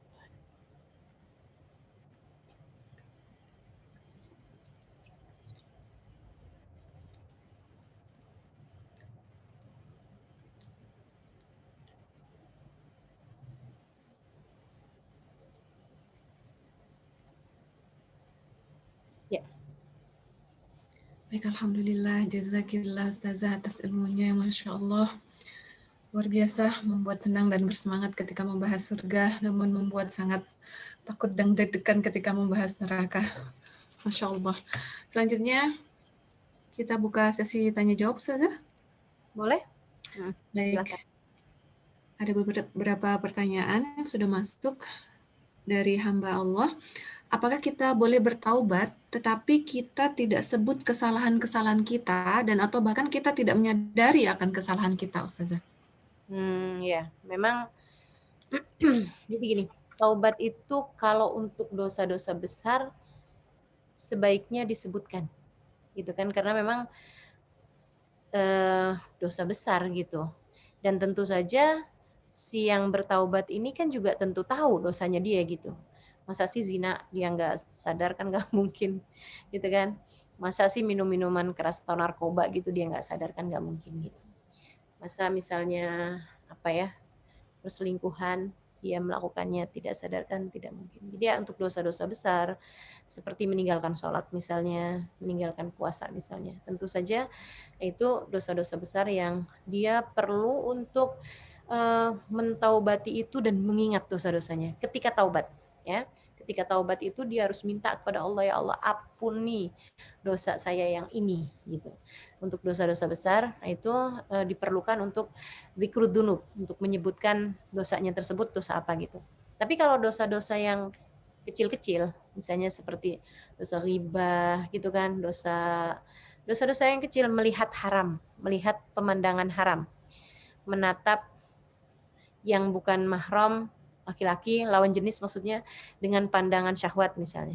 Nah itu kan yang seperti ini kan ada banyak dari dosa tersebut yang seseorang lakukan gitu. Nah dosa-dosa yang seperti ini kalaupun kita tidak menyebutkannya satu demi satu ketika kita bertaubat, nah itu diperkenankan. Karenanya ada istighfar, ya Allah aku mohon ampun kepadamu, astaghfiruka ma'a'lam wa ma la'a'lam wa ma anta bihi a'lam. Maaf. Ya Allah, ampunilah dosa yang aku tahu dan yang aku nggak tahu. Wa ma anta bihi a'lam, dan dosa-dosa yang di sisimu engkau lebih mengetahuinya. Misalnya ada banyak tuh antara dosa-dosa itu yang bahkan kita tidak menyadarinya gitu. Nah, itu diperkenankan untuk mentaubati dosa tanpa dengan menyebutkan atau mendetilkan dosa-dosa tersebut untuk dosa-dosa yang memang dosa-dosa yang biasa dilakukan oleh orang-orang, artinya bukan dianggap sebagai dosa-dosa besar gitu. Begitu ya. Baik, terima kasih Ustazah. Selanjutnya ada pertanyaan dari Sierra. Assalamualaikum Ustazah. Saya mau bertanya, apakah gaji buta itu dosanya sangat besar? Contohnya di sini saya kerja kan hitungannya per jam dan saya selalu mengerjakan tugas saya dengan cepat. Sehingga saya sering kekurangan tugas karena saya selalu mengerjakannya dengan cepat. Oh ya, digajinya itu atas waktu yang saya tahu ya, bukan atas pekerjaan. Sehingga kalau kamu digajinya atas waktu, yang dianggap gaji buta itu kalau kamu keluar cepat dari pekerjaan tersebut karena hitungannya kan waktunya gitu. Itu misalnya seorang guru gitu ya, misalnya seorang guru gitu. Dianggap makan gaji buta itu kalau dia keluar sebelum waktunya ngajar selesai. Walaupun bisa jadi dia di kelas tersebut nggak harus selalu ngajar gitu. Misalnya dia dalam keadaan jagain murid atau dalam keadaan lagi memang tidak ada waktunya mengajar gitu kan. Kan nggak jadi soal gitu. Yang penting waktunya gitu. Jadi kita itu tergantung. Kalau kita bekerja itu sesuai dengan waktu, maka yang harus kita jaga adalah waktu. Jika yang kita kerjakan itu sesuai dengan pekerjaannya gitu, maksudnya terserah kamu mau menyelesaikannya berapa lama aja, yang penting pekerjaannya selesai.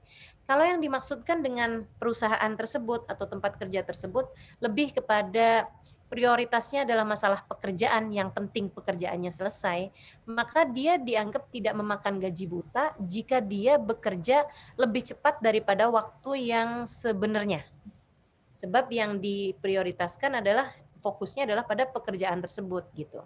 Jadi tergantung. Jadi dia lihat aja di pekerjaan tersebut itu orang memprioritaskan, atau perusahaan atau tempat dia bekerja memprioritaskan waktu atau memprioritaskan pekerjaan.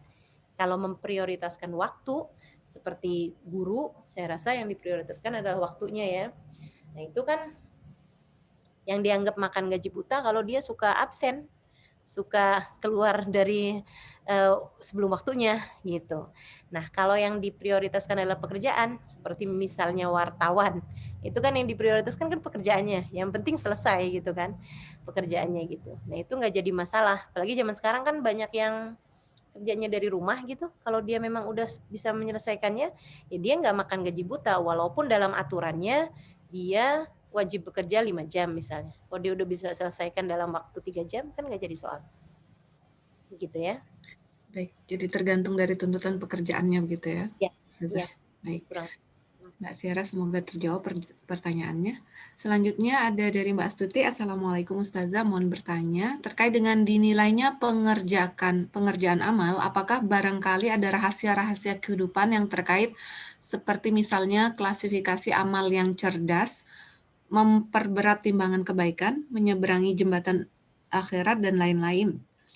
Lalu mungkin satu dulu Ustazah, terkait dengan dinilainya pengerjaan amal, apakah barangkali ada rahasia-rahasia Ada, kehidupan terkait? ya, ada tips-tips yang misalnya membuat amal kita itu jadi lebih mudah lewat jembatan sirot gitu kan ya.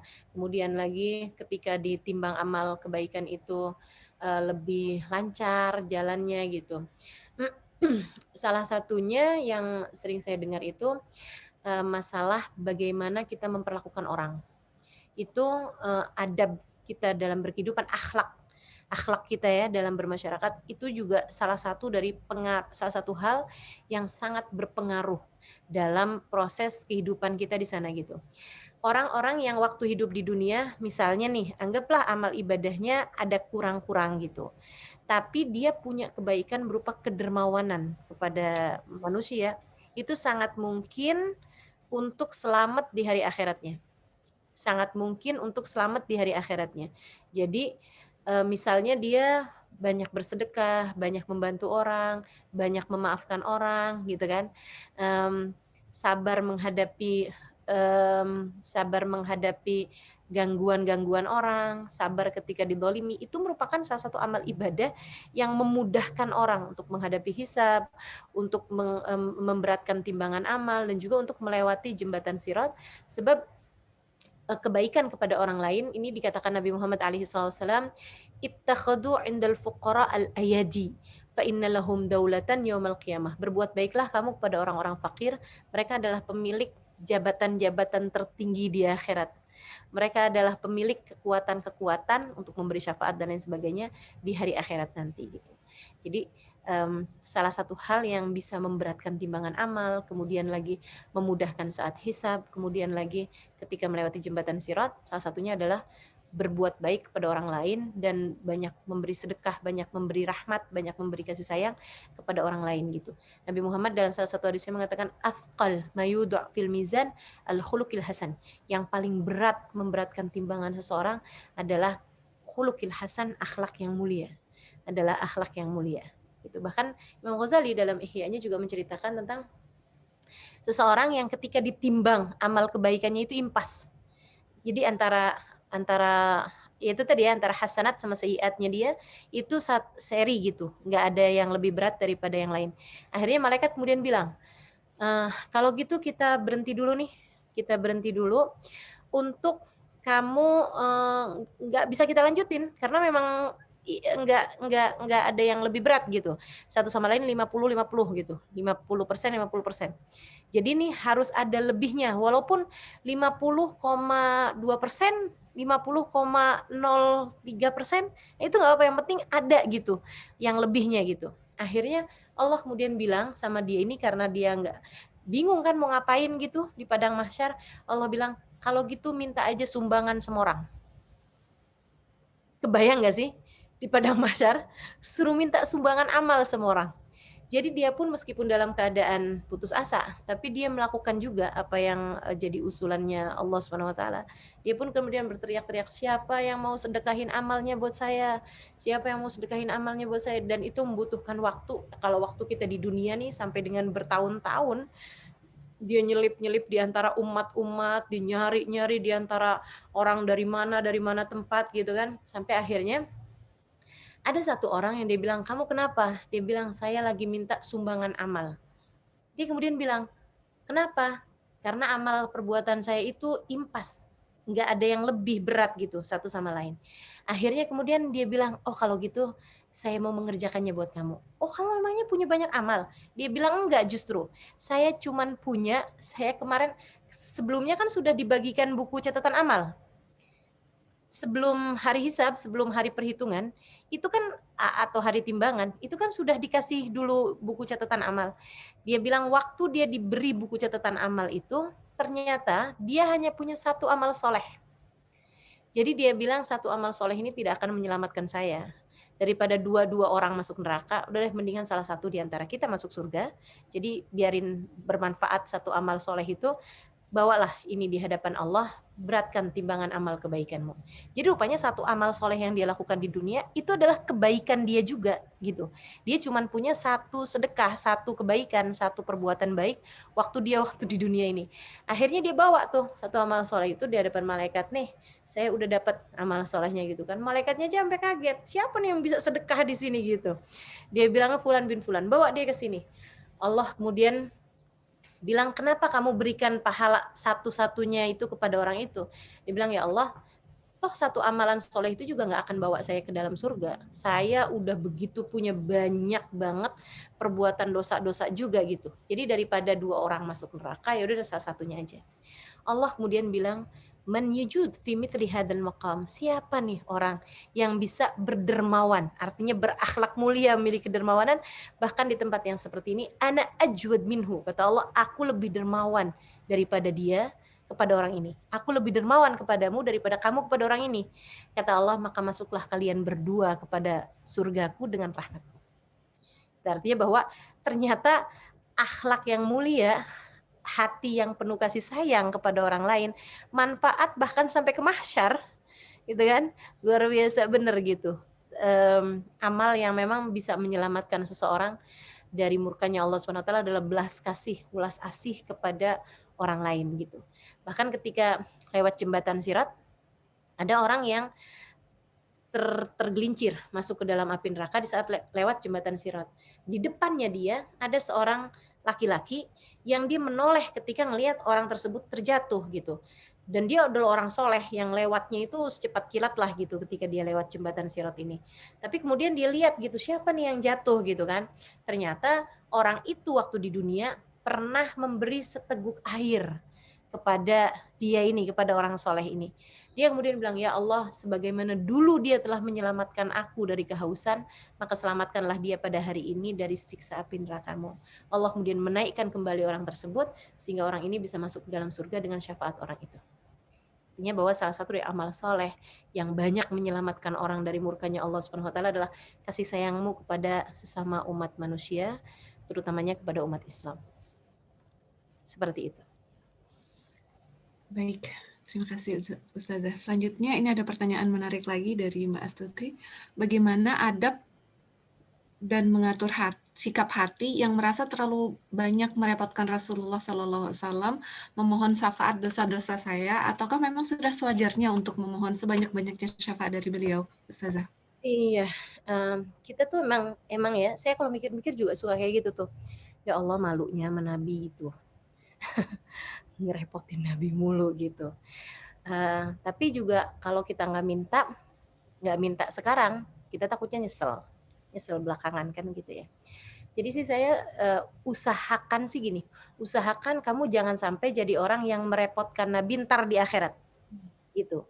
Jadi kamu minta sekarang di dunia sih, Nabi punya banyak syafaat buat dibagikan sekarang-sekarang ini gitu. Jadi kamu minta aja banyak-banyak sekarang di dunia ini gitu. Sebab kalau kamu nggak mintanya sekarang, kalau kamu nggak banyak baca sholawat sekarang di dunia, kamu nggak deketin Nabi Muhammad Sallallahu Alaihi Wasallam dari di dunia ini gitu, kamu justru akan merepotkan beliau dengan ya itu kan kalau kamu sampai masuk ke dalam api neraka, Nabi susah-susah memberi syafaat padamu gitu di sana. Mendingan daripada repotin Nabi di sana, mendingan kita minta syafaat banyak-banyak dari di sini aja, dari di dunia. Mudah-mudahan Allah Subhanahu wa taala ijabah sehingga kita bisa jadi orang-orang yang Nabi nggak usah susah payah buat kita.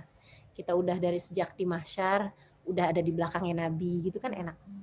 Kita di saat Nabi Muhammad lewat jembatan Sirat, kita ada di belakang Nabi, kan enak jadinya. Selamat semua deh gitu. Jadi nggak masuk orang yang repotin Nabi Muhammad alaihissalam, insyaallah. Ya. Insyaallah.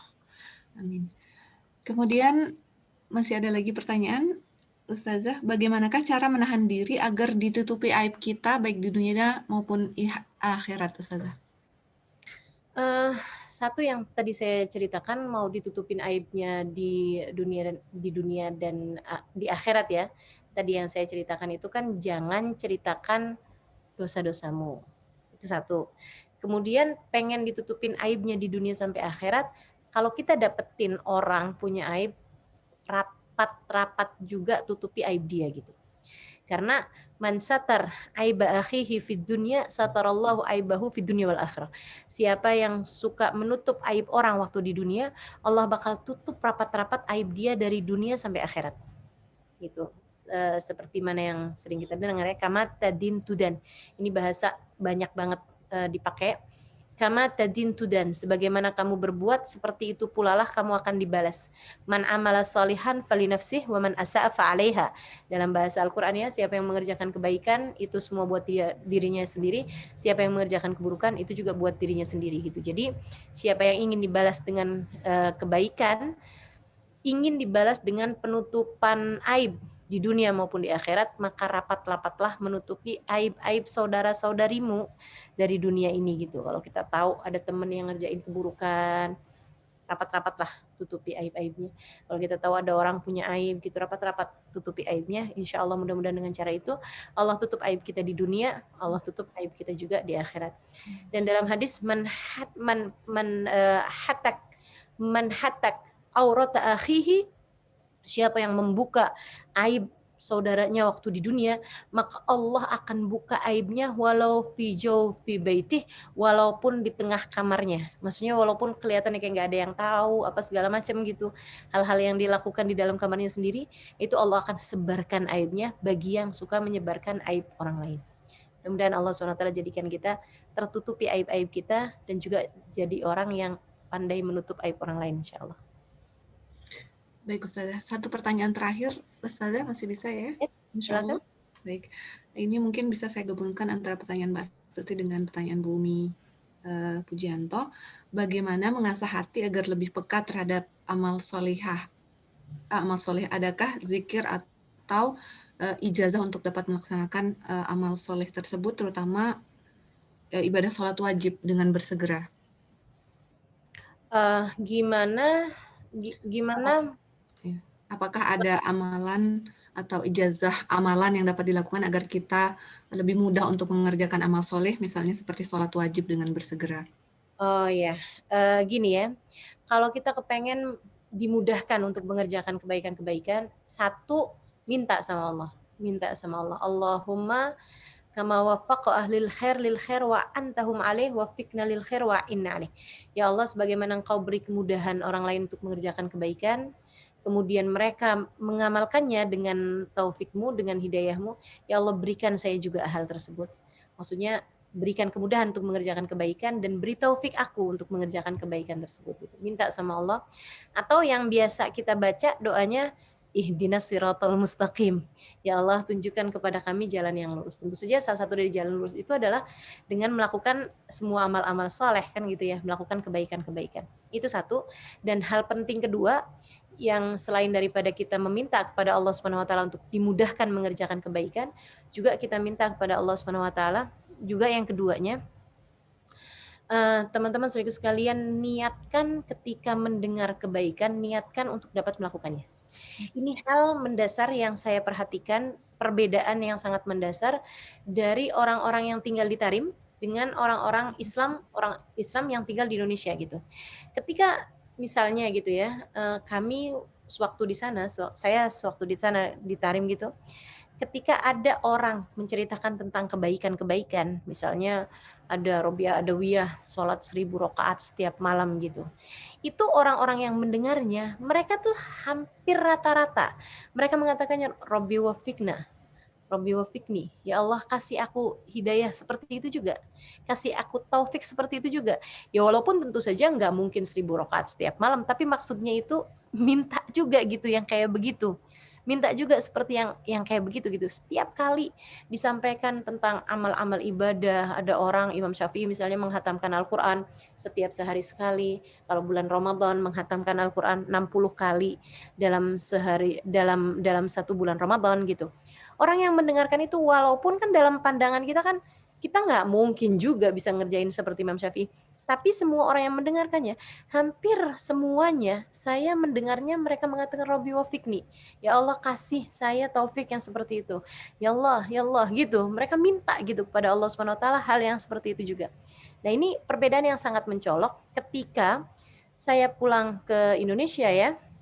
Kemudian ada seseorang yang menyampaikan tentang amal-amal soleh seperti itu. Mereka tuh akan bilangnya, ya nggak mungkin lah zaman sekarang gitu. Ya lagian siapa kita juga gitu. Ah itu kan Robi Adawiyah. Seperti itu gitu. Jadi setiap kali mendengar kebaikan, itu bukannya berniat melakukan kebaikan, malah malah kayak mengecilkan dirinya bahwa dia nggak mungkin bisa melakukan hal yang seperti itu. Nah ini juga hal yang sangat mendasar dari meniatkan kebaikan setiap kali kita mendengarnya. Kita nggak tahu kapan kapan niat tersebut diluluskan oleh Allah Subhanahu wa taala gitu. Jadi setiap kali kita dengar kebaikan-kebaikan, niatin, niatin, niatin, niatin. Tuh, minta sama Allah untuk diberi. Dan subhanallah teman-teman saya sekalian, nggak ada yang besar bagi Allah. Nggak ada yang berat bagi Allah. Saya satu hari ada di sebuah masjid indah di Bedugul, Bali. Masjid yang luar biasa banget di atas sebuah apa namanya bukit di kota Bedugul, Bali, dan di depannya ada sebuah danau yang sangat luas gitu ya di masjid itu. Saya ketika melihat bangunan masjid itu yang waktu itu memang sedang tidak sholat sehingga saya hanya bisa melihat gitu kan dari bawah, bahkan saya liatin menaranya yang sangat indah gitu. Saya kemudian minta sama Allah, ya Allah, jadikan satu hari nanti saya bisa memberi kajian di sini. Saya nggak kenal satu orang pun di sana. Saya nggak paham masjidnya namanya apa, apalagi kenal takmirnya, kenal pengurusnya, tidak sama sekali. Datang satu waktu saya memang terjadwalkan pergi ke Bali gitu. Kawan saya yang biasa mengurusi acara di Bali, itu ingin memasukkan saya ke salah satu pondok pesantren yang ada di Bedugul. Di Bedugul itu ada satu pondok pesantren juga di situ. Jadi dia pengen memasukkan saya untuk bisa mengisi di sana gitu. Dia kenal salah satu pengurusnya dan dia ahlan wa sahlan pengurusnya ini. Tapi udah kurang beberapa hari kemudian, dia kemudian membatalkannya dengan alasan santri-santrinya lagi pada pulang untuk kalau nggak salah pemilihan gubernur atau apa gitu. Jadi semuanya disuruh pulang untuk memberikan suaranya. Jadi pondoknya lagi kosong. Sampai bilang, ya udah deh ada berapa aja santrinya nggak apa-apa gitu. Tapi dia nggak mau, enggak nanti santri-santrinya pada nyesel karena Ustazah Halimah datang dan mereka nggak ada gitu. Jadi saya memaksa pengen mengisi itu tetap nggak ada juga gitu. Walaupun saya udah bilang ya udah deh, yang tinggal di situ aja pengurusnya kayak tukang kebun apa-apa gitu. Asalnya yang bisa dengerin saya gitu, tukang masak apa tukang cuci gitu nggak masalah buat saya. Karena saya memang pengen mengisi di Bedugul gitu. Tapi mereka bilang nggak boleh, nggak mau karena santri-santrinya semuanya lagi pada pulang. Akhirnya kemudian ya udah minta ya udah deh kalau gitu deh Ustaz Halimah nih mau ke Bedugul ngisi di mana ya gitu. Dia bilang di mana ya? Ya udah deh, dia kasih satu nomor telepon, kemudian dia telepon, ternyata dia juga nggak tahu juga, dikasih lagi nomor telepon, kalau mau telepon pindah dari satu nomor telepon ke nomor telepon yang lain, sampai kemudian orang tersebut memberikan nama takmir masjid yang itu. Jadi dibatalkan kajian-kajian di tempat yang lain hanya untuk membuat saya bisa mengisi di masjid yang dulu saya berniat untuk mengisinya itu gitu.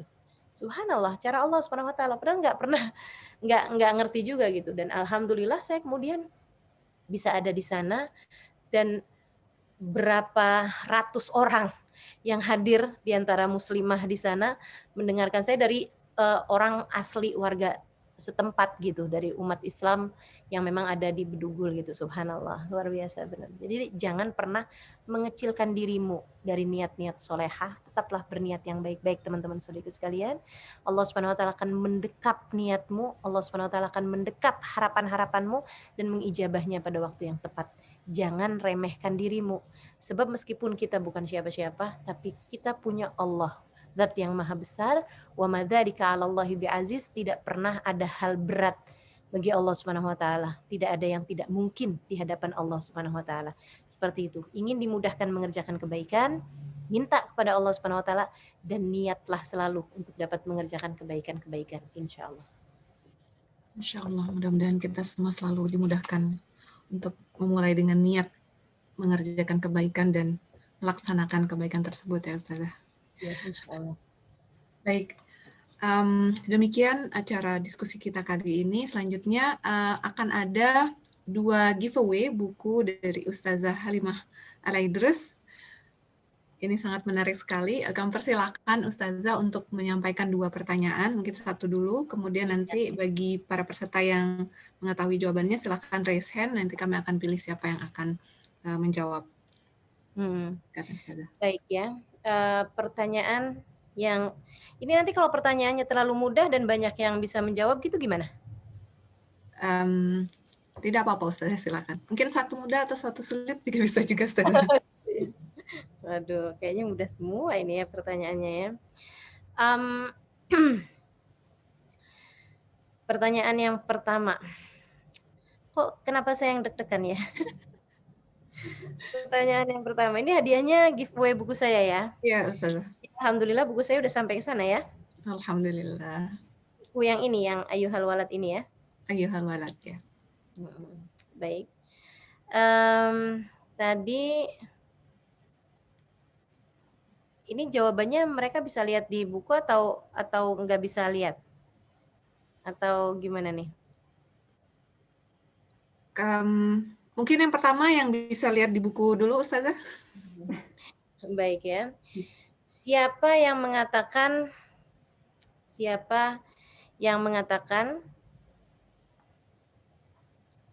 atau gini deh. Hadisnya diriwayatkan oleh siapa? Di mana Allah Subhanahu wa taala mengatakan dalam hadis qudsi, masuklah kalian ke dalam surgaku dengan rahmatku dan bagi-bagikanlah sesuai dengan amal perbuatan kalian. Baik, silakan yang ingin menjawab langsung raise hand dan kami akan menunjuk siapa yang akan menjawab. Silakan. Sepertinya masih malu-malu pesertanya. Yang di chat kayaknya. Buka tadi ya. Melalui chat, dibuka melalui chat, bukan raise hand. Mungkin dijelasin teknisnya dulu kali ya, bagaimana Mbak? Okay. Baik, tadi setelah ada pertanyaan dari Ustazah Halimah Alaidrus, pertanyaannya adalah siapa yang meriwayatkan hadis, begitu Ustazah? Iya, yang berbunyi hadis qudsi ya, di mana Allah Subhanahu wa taala mengatakan, masuklah kalian ke dalam surga dengan rahmatku, akan tetapi bagi-bagikanlah jatah surganya itu sesuai dengan amal perbuatan kalian. Baik, silakan bagi para peserta yang ingin menjawab pertanyaan tersebut untuk raise hand, kemudian kami akan menunjuk siapa yang menjawab pertanyaan tersebut. Oh iya, dari Mbak Ika ini, Mbak Nida katanya nggak bisa raise hand, jadi mungkin boleh baik. ke Mbak Ika. Kalau begitu, silakan menjawab pertanyaannya melalui kolom chat box. Silakan.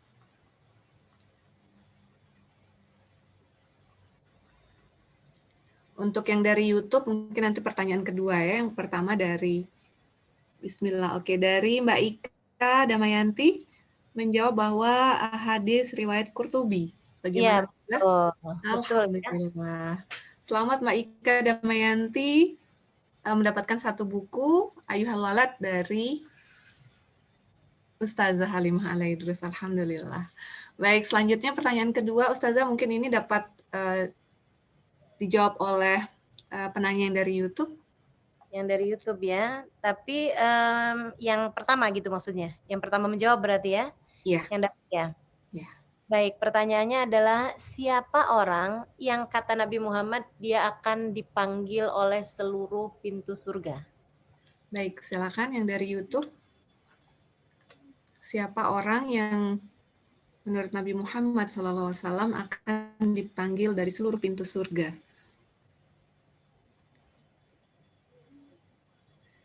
Apakah sudah ada yang dari YouTube yang menjawab pertanyaannya?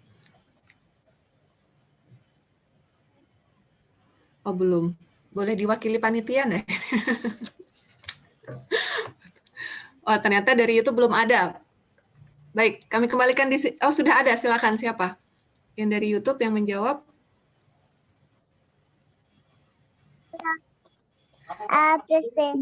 Oke, dari Indri Az-Zahra. Jawabannya adalah Abu Bakar As-Siddiq, Ustaz. Betul ya? Alhamdulillah. Alhamdulillah, dari Indri Az-Zahra selamat telah mendapatkan satu buku dari Halimah Al-Idrus. Alhamdulillah. Baik, jazakumullahu khairan katsira Ustazah atas ilmunya, begitu juga dengan semua peserta yang hadir, dan selamat kepada yang sudah mendapatkan buku dari Ustazah Halimah Al-Idrus.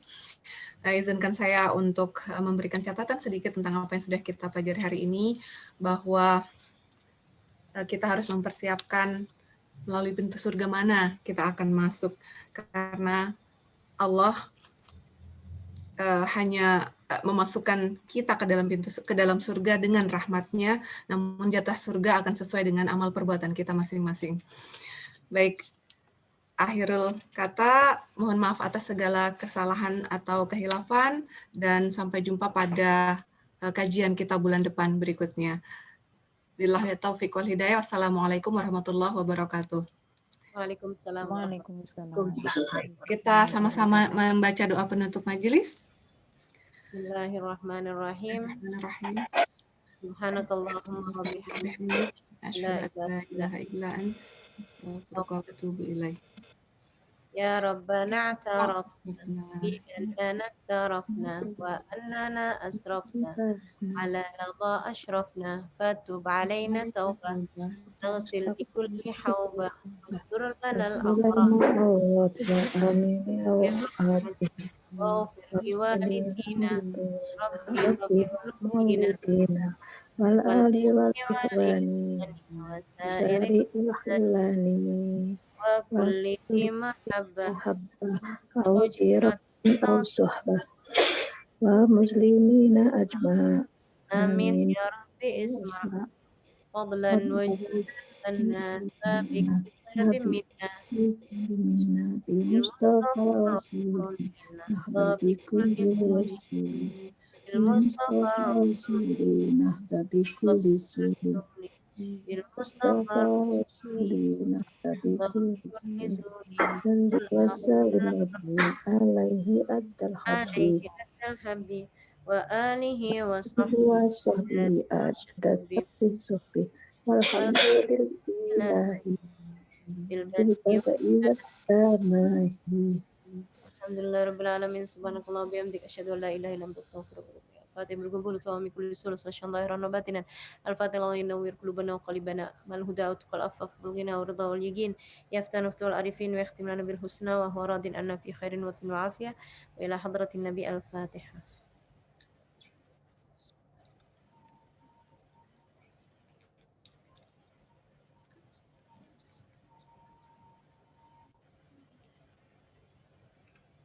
Taqabbalallah minna wa minkum taqabbal ya karim. Saya sampaikan syahr mubarak alaina wa alaikum minal aidin wal faizin. Mudah-mudahan Ramadan kita menjadi lebih bermakna.